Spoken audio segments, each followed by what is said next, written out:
Hi guys, welcome back again to my YouTube channel. On today's tutorial, I'll be showing you how to cut and sew this gown that you are seeing on the screen. If you have not seen a video on how to sew a wrap dress with a full lining, this video is for you. Make sure you don't skip any part of this video because you have a whole lot to learn on this particular video.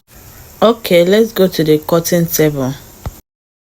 This is the fabric that I'll be using for this tutorial. It's 3.5 yards here. I'll be marking directly on the fabric and I'll be starting with the back part. I've gone ahead to fold my fabric into two. So I will place my vertical measurement from the shoulder to her chest line, from the shoulder to her bust point line, from the shoulder to her half length. I will add 1 inch for sewing allowance. I'll go ahead and roll my lines out.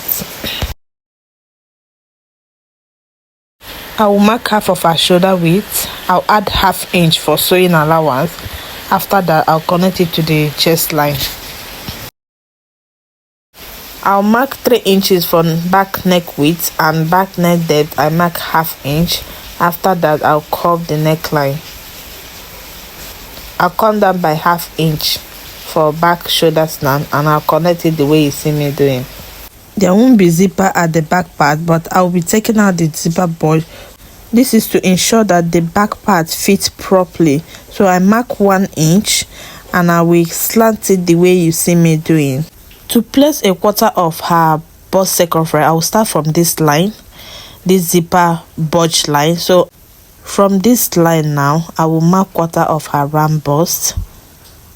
I will add 2 inches for sewing allowance. So I will curve the armhole. To curve the armhole, I will divide the chest line by 2. On that midpoint, I'll come in by 0.25. Please, it's not up to ½ inch. After that, you draw your armhole. On the bust point line, I'll be placing her nipple to nipple point measurement, which is the dot line, and I'll be starting from the folded edge. Now from the zipper bulge line, from the folded edge here. So I'll mark it on the waistline so that I can get a straight line. To place your dashed line, start from this folded and not from the zipper bulge line. Please take note of that. So I'll come down by ½ inch from the bust point line, and on the down part I'll mark ½ inch on the both that leg and I will slant the lines. This is my dart line. So to mark quarter of the round waist, I will be starting from this line and I'll place quarter of her round waist. I'll add 1 inch for that intake and 2 inches for sewing allowance. 1 inch is for that intake and 2 inches for sewing allowance, and I'll connect it. Because I'm marking directly on the fabric, I'll be adding ½ inch here on the shoulder slant line and I will connect it back to the neck width. After that, I'll go ahead and cut it out. When you are cutting the zipper bulge line, don't cut it directly on the line. Leave ½ inch for joining. The ½ inch is what you are going to be using to join the two backs together. After cutting it, I'll notch the dart legs. I've gone ahead to fold my front part. I left 4.5 inches on the upper part, 6 inches towards the folded edge, and this is my starting point. So from the starting point, I'll mark the chest line. I'll mark the bust point line. I'll mark the half length. I'll also add 1 inch for sewing allowance. I'll roll the lines out. After that, I'll mark half of her shoulder width plus ½ inch for sewing allowance. I'll connect it to the chest line. I'll mark her neck width of 3 inches and I'll mark 1 inch for shoulder slant. I'll connect it to the neck width. From the starting point line, I'll mark quarter of her round bust. I will add 2 inches for sewing allowance. This is just the repetition of what I did on the back part. I will divide her chest line by 2. I'll come in by ½ inch. On the back part, I came in by 0.25. Front part, I came in by ½ inch, and I will draw the armhole. I'll mark her nipple to nipple point measurement, which is the dot line. I will mark ½ inch for that intake on the both dart legs. I will come down by ½ inch from the bust point line and I will connect it the way you see me doing. I'll mark quarter of her round waist. I'll add half inch for that intake, and I'll add 2 inches for sewing allowance. I'll connect it. Let me turn it this way so you can get a better view of what I'm doing. Okay, this dress is going to have a belt. For the belt, I'll be coming up by 2.5 inches from the down part. I will rule it out. This is where I will be attaching the belt. So on this line, I'll be marking the overlap, how much I want it to overlap. So I mark 5.5 inches. It's 5 inches, but add half inch for sewing allowance. I will slant it to the 3 inches neck width. I will extend the line the way you see me doing.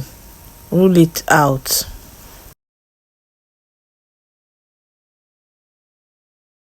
The next thing is to determine where I want the shawl collar to stop.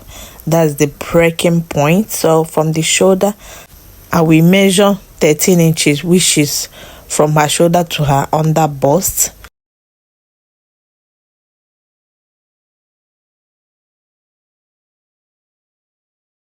Before I draw the shape of the shawl collar, I'll first of all work on the back collar. So I will bring in my back part, the back part that I've already cut out. So I will measure what I have on the neckline. So I have 3.5. Please measure only the neckline. Don't include the half inch you added for joining allowance when you are cutting the zipper bulge line. That 3.5, I will place it on this extended line. That's the reason why I left 4.5 inches on this upper part. So I'll place the 3.5 inches. I'll mark it. That's the back neckline. So because our neckline is not straight, I'll be coming out by half inch on this side, and I will slant it back to the shoulder line. Just watch closely what I'm doing. Let me clean this first line so that you don't get confused. This slanted line is now the back neckline. So from the slanted line, I'll measure the width of the shawl collar, which is 4.5 inches, plus the sewing allowance included. As you can see, the line is straight now. I want it to be a little bit slanted, so I came up by 1 inch, and I will slant it. If you don't do this, you find out that after sewing your collar, it won't relax properly. But by doing this, after sewing your collar, you can fold it easily and it will relax very well. It won't be hanging. From this slanted line, which is the back neck width, I will measure the width of the shawl collar. I took 4.5 inches. I took 4 inches but half inch, which is 4.5. So from this under bust now, I will curve the shape of my shawl collar. You can use any shape you want. You can make it straight or curve it. I'll use a dotted line now to connect it first. Can you see the shape that I have? That's the shape of the collar I have on my thumbnail. So I have 1 inch on this under bust part. You can measure it to be sure of what you have. 1 inch. This side is 3.5.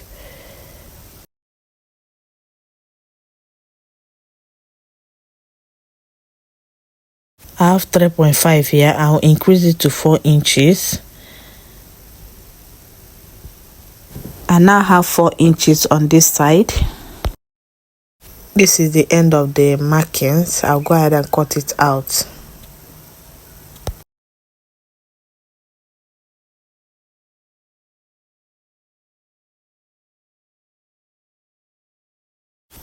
I'm done cutting it. This is what you should be having after cutting it out. This is how it will look like. So the next thing is to cut exactly what I have here on my lining, both for the front and back. The next thing is to cut the lower part. I have a piece of fabric that I think that will be enough for the back part. I want to cut a single flare, so I will fold it like a triangle in form of a cone. Depending on how full you want the flare, you can increase or reduce the fold. So I will mark the starting point here, which is her waistline plus 2 inches sewing allowance. That's what I have on the starting point here. So I will now take out the half length. I'll place 17.5 on the starting point to measure the full length of the gown. The full length I'm working with is 41 inches. After getting the full length of the gown, I'll keep the tape at the apex. I want to measure the total of what I have. So if you get the total, you now take the number round. Keep your tape at the apex and measure each round to curve the hem. So I will now connect it the way you see me doing. After connecting it, I will measure what I have on the side and on the center for whether it's the same number. If it's not the same length, I will make sure it's equal so that the length of the gown can be equal. After that, I'll go ahead and cut it out.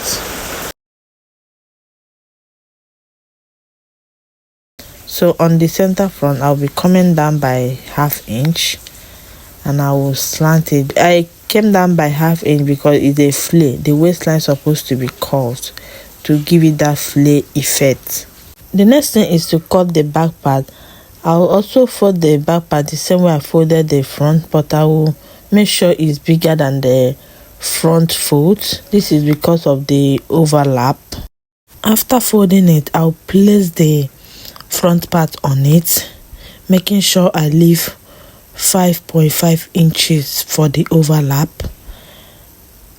Can you see I place it? I'll confirm what I left behind. I have 5.5 inches behind. I will use my chalk now to mark out the waistline. Make sure you have 5.5 inches here and you use your pin to pin it down. This is the 5.5 inches I left on the upper part. I'll make sure it's equal with the lower part. For the overlap, I'll pin it down so that it won't be moving around when I'm cutting it. After that, I'll go ahead and trim it out. I'll make sure I notch the overlap. Notching the overlap is very important so that you won't get confused. I'll continue my cutting. I will as well notch the overlap on the down part. After that, I will slash the center front open. So if I fold in the overlap, I have the same thing on the back part. This is how the front part will overlap. You match the notch part together the way you see me doing. Okay, I will bring in the back part now and match it together so that you can see that the front and back is matching. Can you see what I have? I have exactly the same thing. So I've gone ahead to cut out my lining too. The same way I cut the main fabric, the same way I cut my lining. I reduced my lining by 1.5 inches on the hem. I've also cut the back lining. So for the front lining, I'll be dividing the fabric into two because of the shawl collar. I will divide what I have on the shoulder like this. I'll get the midpoint. I'll roll it straight down. The reason why I'm doing this is because of the shawl collar, so that if I turn it, the fabric will show instead of the black lining, unless you want the black lining to show. But if you don't want the black lining to show, you fold it into two where you divided it on the shoulder. So I will be cutting it out, but I will be adding ½ inch for joining. So I will cut it like so. I left ½ inch that I'll be using to join it. This is the ½ inch I left for joining.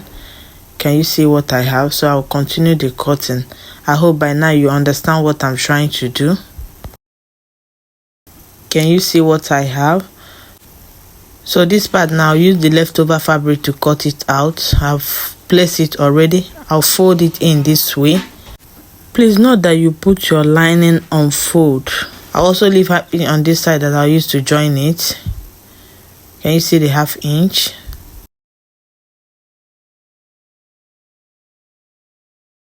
After cutting it out, this is what I have. So this will be my lining. Can you see that?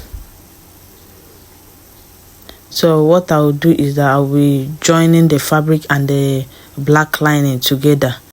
Remember when I was cutting my line, I put my fabric on fold, so I have 2 pieces for the 2 side front. This one I have here is the front part. I will notch the overlap on the lining. Please remember to do that so that when you want to sew it, you won't get confused. I forgot to tell you, so remember to do that. So I've joined the lining together. Can you see what I have? So after joining it, you place the lining and the main fabric together so that you can trim it out. This is to ensure that the same thing you have on your fabric is what you have on your lining. So after that, I can go ahead now to notch the dart part. Please note that the dart I added on the front part is optional. I've ironed my tissue gum stain on the main fabric, both for the back and front. The next thing is to use the lining to turn the main fabric. But before then, I'll prepare the belt. So I'll be attaching the belt on the one that will be going to the right side, as the one that will be overlapping the left one. For the belt, I have the length of 27 inches. I have 17 inches for the one that will be going to the left side. The width of the band is 5 inches. If you put it on fold, it will give you 2.5 inches. That's I'll be using ½ inch to sew it. I'll be left with 2 inches for the belt. For the back, I will join the center back together. You know, I removed the zipper bulge for the back, so I'll use the ½ inch I added to join it. Just ½ inch. I'll prepare the belt. So to attach it, you come up by ½ inch. The ½ inch is what I will be using to join the lower part. I will place my lining the way you see me doing, and I will sew with ½ inch. Use your pin to secure it before you start sewing. I'll also sew this side with ½ inch. Follow the curve. As you can see, I did not put belt on this side. I'm done sewing the back. I will open up the seam allowance and press it down. I've also sewn the lining the same way I sewn the main fabric, and I'll also iron it. After sewing the front part, I'll make sure I notch this corner. This is the underbust where the breaking point starts for the shawl collar. I'll open up the seam and iron it also. After ironing it, I'll turn it to the right side and bring it out and give it a good press. It's taking shape already. Can you see what I have? You can iron down the collar. Before then, let me just join the 2 front parts together. This is the 2 front part that I have. So what I will do is to open it up the way you see me doing. I will match it this way. I'll sew the back collar. I'll sew it with ½ inch.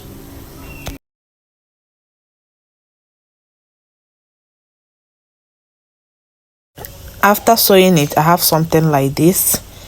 Can you see that? I have open press and iron it properly. So I will arrange it very well now for you to see what I have. This is where I'll be joining the back neck. I'll bring in the back parts now. When I was cutting it was 3.5 inches because my fabric was on fold. If you open up the fabric and measure the neckline, you have 7 inches. I'll measure what I have here. I have 7 inches also. Make sure it's equal. Confirm it before you attach it. So after that, now I will now join the shoulder first. I'll join the front and back shoulder together. Before you start joining, you notch these 2 corners so that it will be easy when you are sewing it. So this is how I'm going to be sewing it. I'll make sure that where I join on the back collar is matching with the one I join on the back. I'll pin it. When I get to this corner, I will match the shoulder, the front and back shoulder, and I will pin it also. I also match this side. Just take your time and pin. After pinning, you go and sew with ½ inch. Sew it round. You first of all sew the shoulder this way. If you get to the neck, you now curve your hand. The shoulder, the neckline, and I will sew the other side. I'm done sewing it. This is what I have. You can go ahead and notch it round. I will turn it to the right side now for you to see what I have. Can you see that I've joined the front and back together? So you iron it down. The next thing now is to join the lining. So I will bring the back lining. I will place the right side of the lining facing the collar. I will use it to join the shoulder and the neckline. After joining it, you have something like this. Can you see that? You can go ahead and trim out the excess sewing allowance, or you notch it the way you see me doing. After that, I will turn it to the back side. To close the side with the lining, I will flip it this way and I will sew with 1/2 inch. I will use the lining to turn the side of the back. I'll also do the same thing on the other side. This is one side of the back. I'll do the same thing on the other side. When you are sewing in, you leave 1/2 inch that you'll be using to join the lower parts. That's what I did. I've also done the same thing on the front part. This is the wrong side of the front. Can you see it's looking very neat? This is the right side. So I'll give it a good press. Before I join the lower part, I will iron down the shawl collar. You fold it this way and iron it down. Press it down. Can you see what I'm doing? From the front to the back. I've gone ahead to turn the side of the lower part and also sew the hem. I stitch the waistline down. So to join it, what you do is to use the upper part to wrap the lower part. Place it like so and use the upper part to turn it. I was having limited storage space. The video stopped recording when I was explaining this part. I'll still show you when I'm sewing the other side of the front. It's very simple. Just use it to turn the front. You can loosen up 1/2 inch so that it will be easier for you. This is what I have when I was done. I want to achieve a neat finishing. That's why I'm using this method to close the dress. So because I notched the overlap on the lower part, it was easy for me to locate. So I'll match it this way. I'll pin it down. I'll sew with 1/2 inch. You can sew it 1/1. After sewing it, you now use the lining to cover it up.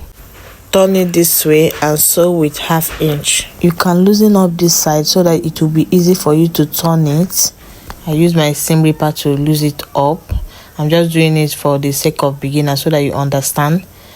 So you now flip it over and sew with 1/2 inch. After sewing it, you cover up the waistline. This is the finished look. Can you see? It's looking beautiful already. The next thing is to shape the front and back. So I will arrange it together. So for the other side, I'll be putting the belt, the one that will go to the left side. I'll pin it down. Can you see how I put it inside? You put the belt inside and use the front part to cover it, and now sew with the side seam sewing allowance you added. Can you see what I'm doing? Make sure you arrange it very well so that the side will match. Arrange the overlap very well. So I will sew it now. After sewing it, I'll attach my sleeve. This is the finished look of the dress. If you find my tutorial helpful, please do give this video a thumbs up and also subscribe to my channel. Bye.